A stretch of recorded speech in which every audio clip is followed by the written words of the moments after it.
I still remember the moment my name echoed through the silent chapel. I'm looking for Daniel Carter. For a second, I thought the lawyer had made a mistake. I was standing in the back row of a funeral where I didn't belong, wearing my only suit, the one I bought for job interviews that never worked out. I wasn't family. I wasn't important. I was just the caregiver who used to bring soup to an old man no one visited. The lawyer adjusted his glasses and looked directly at me again. Yes, Daniel Carter. Mr. Leonard Hale specifically requested your presence. Every head in the chapel slowly turned toward me. Men in expensive suits stared like I had just interrupted something sacred. One woman near the front frowned as if she'd never seen me before in her life. Which was true. Because I had never seen any of them either. And that was strange. Because the man in the coffin, the quiet old man I used to talk to every evening, was supposed to have no family at all. The lawyer cleared his throat. There are matters in Mr. Hale's will that cannot proceed until Mr. Carter comes forward. My heart started pounding. I had only come to say goodbye. But somehow, I had just become part of something much bigger. And in that moment, I had no idea that the kindness I gave a lonely old man would soon destroy an entire powerful family. 6 months earlier, my world looked very different. I worked the evening shift at Maplewood Care Home, a fading building at the edge of town where the paint peeled from the railings and the halls always smelled faintly of disinfectant and boiled vegetables. It wasn't glamorous work. But it was honest. My job was simple: help residents eat, move, and get through long quiet days. Most of them had visitors. Grandchildren running down the hall. Flowers on bedside tables. But one room always stayed quiet. Room 214. That's where Leonard Hale lived. No flowers. No letters. No visitors. The staff rarely spoke about him except to say one thing. He's been alone for years. The first time I met him, he was sitting by the window watching the sunset spill orange light across the parking lot. His voice was calm when he spoke. You're new? Yes, sir, I said. He studied me for a moment. Then he smiled faintly. Tell me, do people still stop to talk to strangers these days? It seemed like a strange question. But something in his eyes made me answer honestly. Not often, I said. His smile faded slightly. I thought so. I didn't realize then that this quiet man would soon change my entire life. At Maplewood, routines were everything. Breakfast at 7. Medication at 9. Lunch at noon. Visitors usually came in the afternoon. Except for Mr. Hale. Every day at 4, he sat by the same window. And every day, no one came. At first, I just checked on him during my rounds. Need anything, Mr. Hale? Sometimes he'd ask for tea. Sometimes nothing.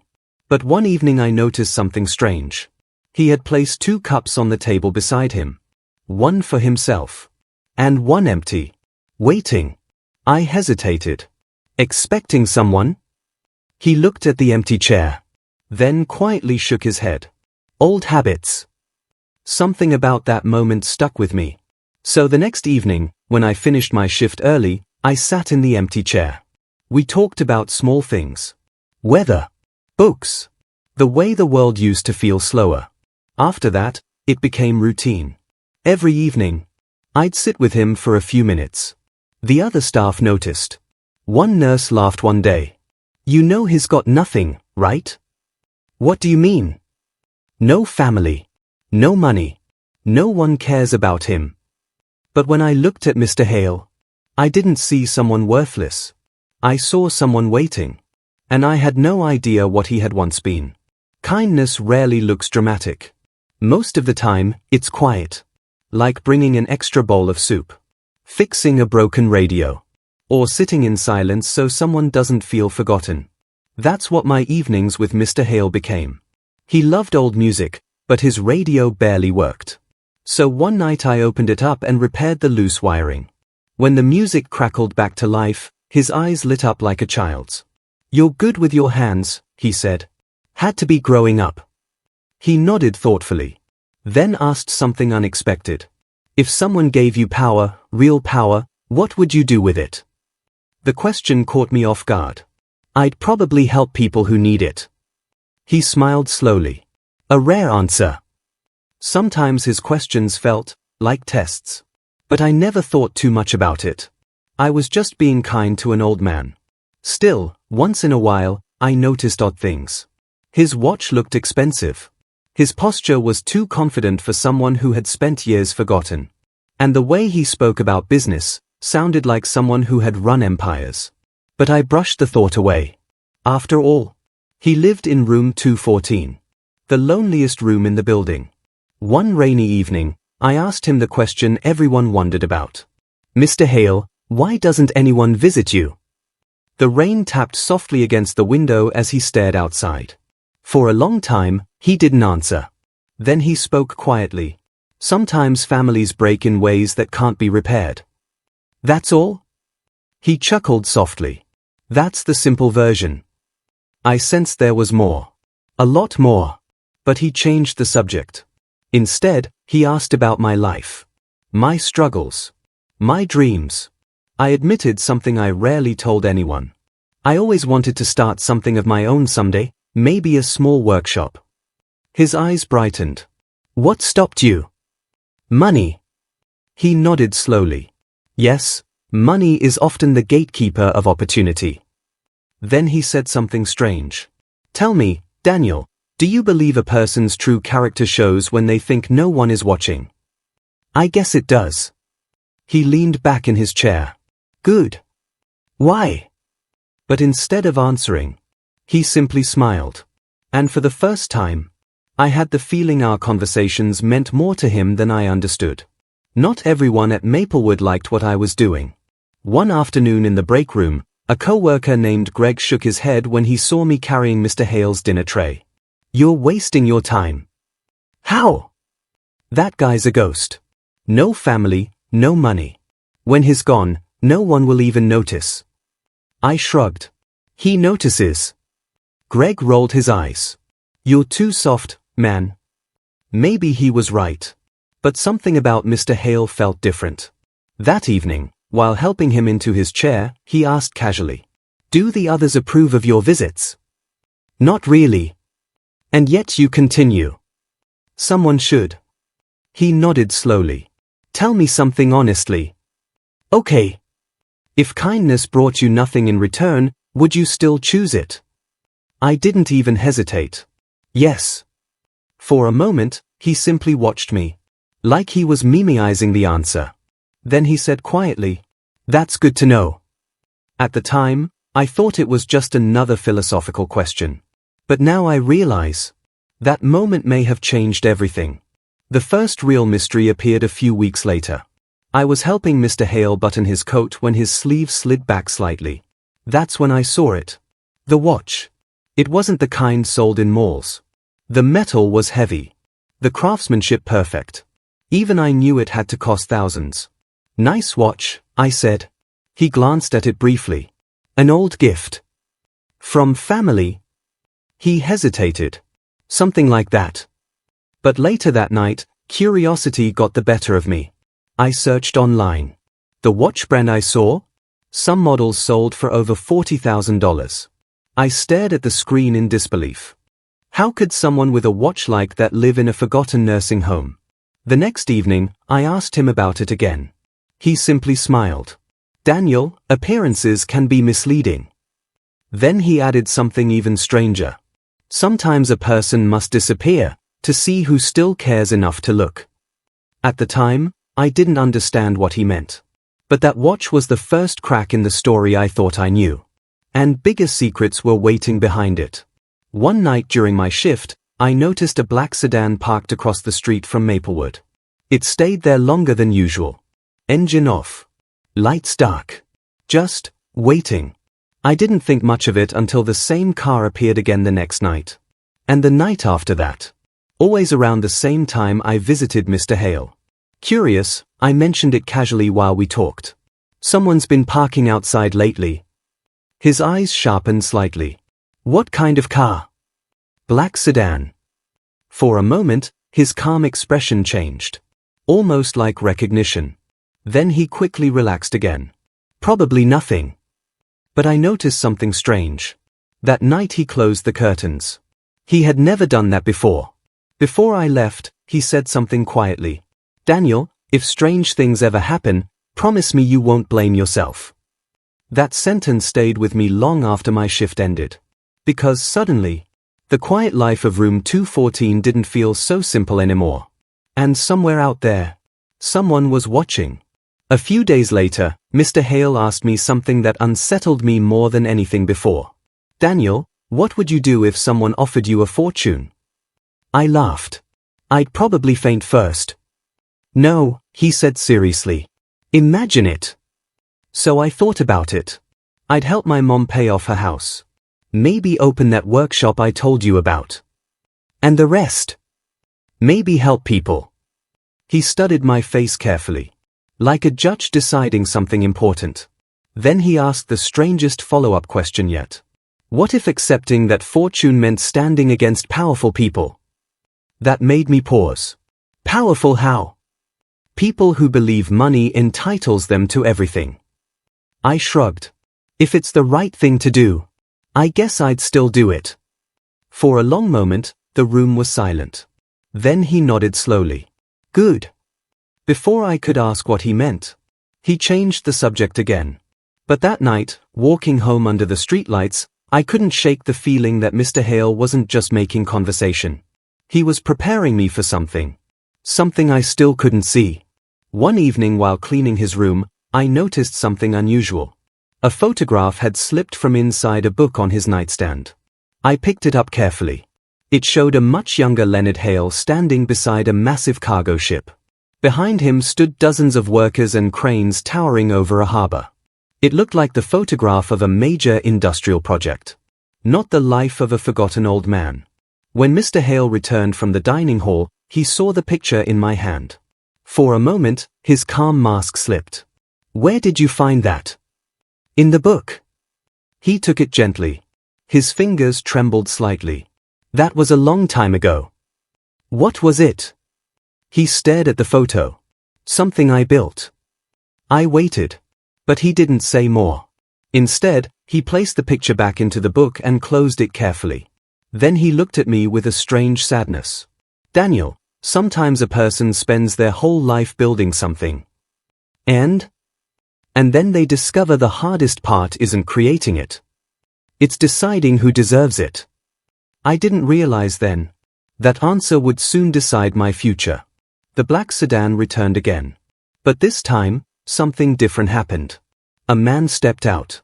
Tall. Expensive coat. Cold expression. He stood across the street from Maplewood for several minutes, just watching the building. Then he left. Later that evening, I mentioned it to Mr. Hale. The moment I described the man, his expression changed. Did he come inside? No. Mr. Hale exhaled slowly. That's good. Do you know him? He hesitated. Yes. Family? Unfortunately. I waited for more explanation. But he didn't give one. Instead, he looked toward the window again. Daniel, some people see relationships the same way they see money. How's that? They only care about what they can take. For the first time since I'd known him, I saw real pain in his eyes. And in that moment, I realized something important. Mr. Hale wasn't forgotten. He was hiding. And someone out there was looking for him. Winter arrived early that year. The air outside Maplewood smelled like snow.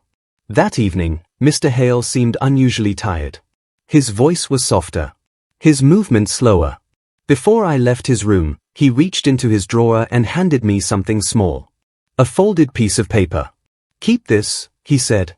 What is it? Just something I wrote. Why give it to me? He looked at me with quiet certainty. Because I trust you. That sentence hit me harder than I expected. I'll bring it back tomorrow. He smiled gently. You may not have the chance. I frowned. What do you mean? But he just shook his head. Good night, Daniel.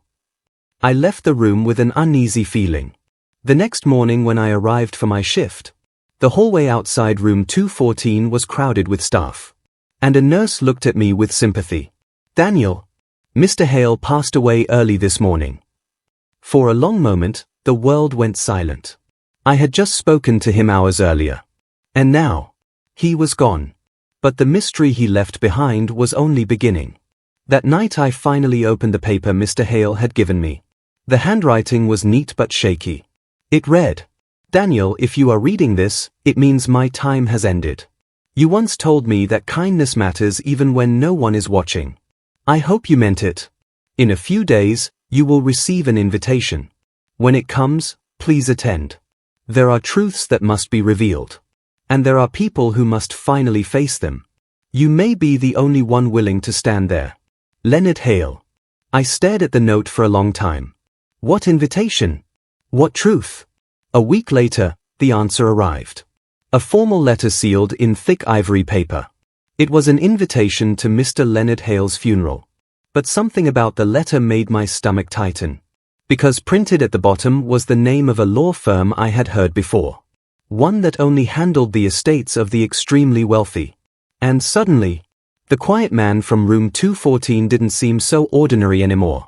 The letter arrived 3 days after Mr. Hale's death. It was thick, heavy paper sealed with dark wax, something you rarely see anymore. My name was written in careful ink, like the kind used for formal ceremonies. Inside was a simple message.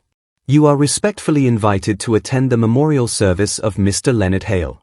Below it was the location. Not Maplewood. Not a small church. But one of the most historic cathedrals in the city. I stared at the letter for a long time. Why would a quiet old man from a modest nursing home have a funeral in a place like that? Then I saw the name printed beneath the invitation. Blackwood and Pierce Estate Attorneys. Even I had heard of them. They handled the estates of major business leaders and powerful families. My heart began to race. Was Mr. Hale richer than he appeared? Or had there been some mistake? I almost didn't go. After all, I wasn't family. I wasn't anyone important. But the memory of the note he gave me came back. When the invitation comes, please attend. So on a grey morning beneath heavy clouds, I put on my only suit and took the bus downtown. I told myself I was just going to say goodbye. But deep down, something told me this funeral wasn't going to be ordinary. And I had no idea how many powerful people were about to wish I had never shown up. The cathedral was enormous. Marble floors echoed beneath quiet footsteps, and stained glass windows painted the room in soft blue and gold light. But what shocked me most was the crowd. Men in tailored suits. Women wearing jewelry that probably cost more than my yearly salary. Luxury cars lined the street outside. These weren't ordinary mourners. These were people with power. I slipped quietly into the back row, hoping no one would notice me. That's when I saw the coffin. Polished mahogany. Simple but elegant. Inside it rested the man I knew only as the quiet resident of room 214. But the people around him clearly knew something very different. 2 men in front whispered to each other. I can't believe the old man really died. After everything he built. Built? The word caught my attention. Then a woman nearby spoke with irritation. At least the inheritance will finally be settled. Inheritance? A cold feeling crept up my spine. Suddenly this funeral didn't feel like a goodbye. It felt like a room full of people waiting for a prize. Then the lawyer stepped forward to the podium. He opened a thick folder. And the moment he spoke, everything changed. The lawyer cleared his throat. We will now proceed with the reading of Mr. Leonard Hale's final will and testament. Murmurs rippled across the room.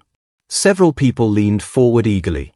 One man near the front, tall, sharp-faced, wearing a charcoal suit, looked particularly confident. Like someone already certain of victory. The lawyer continued. As many of you know, Mr. Hale built one of the largest shipping and logistics companies in the world. My stomach dropped. Shipping company? But the lawyer kept speaking. However, before distributing the estate, Mr. Hale left specific instructions that one individual must be present. He scanned the room slowly. Then he said it. I'm looking for Daniel Carter. For a moment, silence swallowed the entire cathedral. My heart slammed against my ribs. The lawyer repeated the name. Daniel Carter. Every head turned. Slowly. Directly toward me. The tall man in the charcoal suit frowned sharply. Who the hell is that? My legs felt heavy as I stepped forward. I'm Daniel. Whispers erupted immediately. Who is he? Why is he here? The lawyer studied me carefully, then nodded. Good. He closed the folder briefly. Now that Mr. Carter has arrived, we may finally reveal the truth. And the anger spreading across several faces told me one thing very clearly. They were not expecting me. The tall man in the charcoal suit stood abruptly. This is ridiculous, he snapped. Who is this man? The lawyer remained calm. This is Daniel Carter. I heard the name, the man growled. But what connection does he have to Leonard Hale? The lawyer adjusted his glasses. That will soon become clear. The man scoffed loudly. I'm Victor Hale, Leonard Hale's grandson. Gasps rippled across the room. He continued confidently. And I believe everyone here understands that the company and estate pass directly to the family. His eyes locked onto mine with open hostility. So unless the nursing home has started sending random employees to funerals, I suggest we continue without him. A few people chuckled quietly. But the lawyer didn't move. Mr. Hale's instructions were very specific. Victor crossed his arms. And if we ignore them? The lawyer's voice hardened. Then the entire estate will automatically transfer to Mr. Hale's charitable trust. The room fell silent. Victor's expression changed instantly. Fine, he muttered. Proceed. But when he sat down, he leaned toward me and whispered coldly. You'd better not be wasting our time. Something about the way he said it made my stomach twist. Because suddenly, this wasn't just a funeral anymore. It was a battlefield. The lawyer opened the folder again. Mr. Leonard Hale founded Hale Global Shipping 52 years ago. The name triggered murmurs everywhere. Even I had heard of that company. Cargo ships, ports, worldwide logistics. It was massive. The lawyer continued. Several years ago, Mr. Hale stepped away from public life. Victor interrupted. Because he was old. The lawyer ignored him. In reality, Mr. Hale left for a very specific reason. He turned toward me. To conduct one final experiment. Confusion spread across the room. Experiment? Someone whispered. The lawyer nodded. Yes. Mr. Hale believed that the people closest to him had forgotten the value of kindness. Victor scoffed. Oh please. But the lawyer continued calmly. So he did something unusual. He paused. He disappeared. A ripple of shock moved through the crowd. He lived anonymously in a modest care facility under his own name, but without revealing his identity or wealth. My breath caught. Maplewood. Room 214. The lawyer looked directly at Victor. And during that time, he observed the behavior of everyone around him. Victor's confidence began to fade. Observed? The lawyer nodded. Yes. To see who treated him with dignity when they believed he had nothing. And suddenly, I realized exactly what Mr. Hale had been doing all along. The lawyer lifted another document. During Mr. Hale's stay at Maplewood Care Home, private investigators were quietly documenting the conduct of both family members and staff. Gasps spread through the room. Victor's jaw tightened. What investigation? The lawyer looked directly at him. The one that recorded your visits. Victor went pale. Visits? Yes, the lawyer said calmly. Specifically the evening you arrived at Maplewood 6 months ago. My heart skipped. The black sedan. The man outside. The lawyer continued. According to the report, Mr. Victor Hale attempted to convince Mr. Hale to sign documents transferring control of the company immediately. Victor slammed his hand on the pew. That's a lie. The lawyer slid a folder across the podium. It was also recorded. The room erupted in whispers. You threatened to withdraw medical support if he refused. Victor's face turned red. That was taken out of context. But the lawyer wasn't finished. And after failing, you left him there believing he would pass away quietly. Silence filled the cathedral. Then the lawyer looked toward me again. And during all that time, only one person consistently showed him kindness. My throat tightened. Because I already knew where this was going. And Victor Hale suddenly looked at me like I had just ruined his entire life. The lawyer turned another page. Mr. Hale wrote something shortly before his death. He read aloud. A person's true character is revealed when kindness offers no reward. The words hit me hard. I had heard that idea before. From him. The lawyer continued reading. Many people believed I had nothing left to give. Victor shifted uncomfortably. But one man never asked for anything in return. My hands began to shake. He repaired my radio. A few quiet chuckles spread through the room. He shared his time. My chest tightened. And he treated me like a human being, not an inconvenience. The lawyer looked up. Mr. Hale wanted the world to understand something. Victor snapped impatiently. Get to the inheritance. The lawyer closed the document slowly. Oh, we're getting there. He looked directly at Victor. But first Mr. Hale wanted everyone here to understand exactly why he made the decision he did. Victor's confidence vanished completely. What decision? The lawyer finally opened the final envelope. And in that moment, you could feel the tension in the room snap tight like a wire about to break. The lawyer's voice echoed through the cathedral. According to the will of Leonard Hale, control of Hale Global Shipping will not pass to the Hale family. Shock exploded across the room. Victor shot to his feet. That's impossible. The lawyer continued calmly. Instead, the majority of the estate, including company voting shares, financial assets, and charitable foundations, will be transferred to. He paused. The entire room held its breath. Daniel Carter. For a moment, the world stopped. Someone behind me whispered, "Did he say the caregiver?" Victor exploded. This is fraud. The lawyer raised a hand. Mr. Hale anticipated that reaction. He opened another folder. In the event the Hale family challenges the will, additional evidence will be released detailing attempted coercion, financial misconduct, and intimidation. Victor froze. Which would also trigger a federal investigation. The color drained from his face. Around the room, people began distancing themselves from him. The lawyer turned toward me. Mr. Carter, Mr. Hale believed you represented the character he once hoped his family would have. My mind struggled to process everything. Then the lawyer added quietly. And he left one final message for you. But what that message said would change everything again. The lawyer handed me a sealed envelope. My hands trembled as I opened it. Inside was a handwritten letter. Mr. Hale's handwriting. The room was silent as I read. Daniel, if you are hearing this, my experiment is complete. You proved something I hoped was still true, that kindness can exist without reward. Everything I built took decades of effort, but the greatest legacy is not wealth. It is character. Use what I leave behind to build opportunities for others who are overlooked the same way I once was. And never forget the quiet dignity of room 214. Leonard Hale. My eyes blurred. The lawyer spoke softly.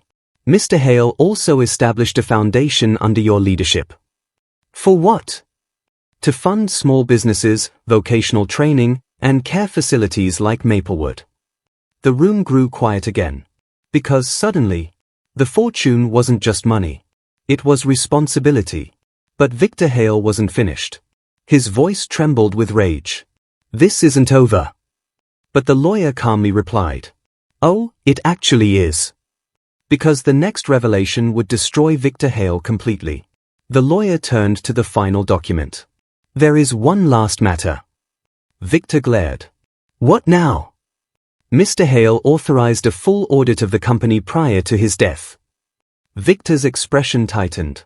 And the audit uncovered significant financial irregularities connected to accounts controlled by Victor Hale. Murmurs exploded again.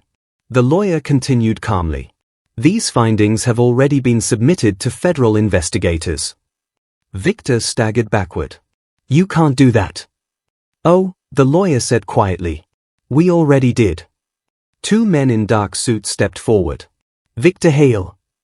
Yes. You are being formally investigated for fraud and embezzlement. Victor looked around desperately. But no one defended him. No one stood beside him.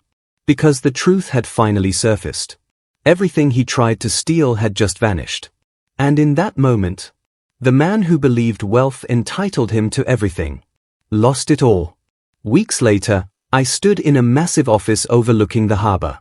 Cargo ships moved slowly across the water. Ships built by Leonard Hale. Now, somehow connected to me. The lawyer stood beside me. Mr. Hale believed you'd feel overwhelmed. I do. He smiled. That's why the foundation board will assist you. I looked out the window. I don't want this to change who I am. That's exactly why he chose you. Months later we opened the first Hale Opportunity Workshop. A place where people with skills, but no money, could build businesses. The first grant went to a mechanic who had been laid off. The second went to a young woman starting a bakery.